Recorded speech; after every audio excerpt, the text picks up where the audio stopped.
सिम्प्लिफिकेशनचे बरेचसे प्रश्न परीक्षेमध्ये विचारले जातात. हा तर सिम्प्लिफिकेशनचा अर्थात पदावलीचा प्रश्न आहे.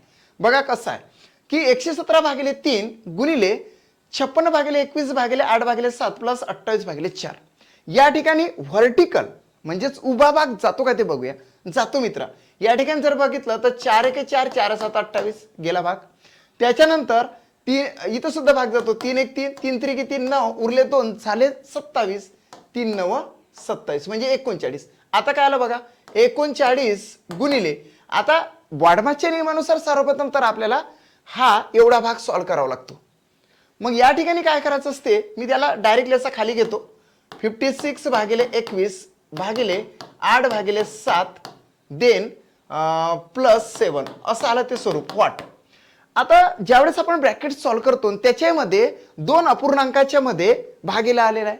अशा वेळेस आपण भागिलेचा गुणाकार करू शकतो. मात्र याचा गुणाकार केल्यानंतर हा जो 7 आहे तो वर जातो आणि हा जो 8 आहे तो खाली येतो. असं आपल्याला सॉल्व्ह करावं लागते. म्हणजेच आता कोणत्या पोझिशनवर आलो या पोझिशनवर आलो आपण 56/21 मल्टिपल बाय 7/8 आणि इथं +1. आता आपण काय करणार की आडवा भाग जाते का ते बघूया. जातो भाग 7 1 किती 7 7 3 किती 21 8 1 8 8 7 किती झाले 56 झालं. आता ह्या 1/1 ला काय व्हॅल्यू राहिलं नाही 7/3 आलं.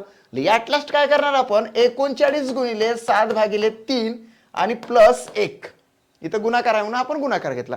आता आडवा भाग देऊ शकतो आपण 3 1 3 3 1 3 3 3 9. आता 13 7 किती झाले 91.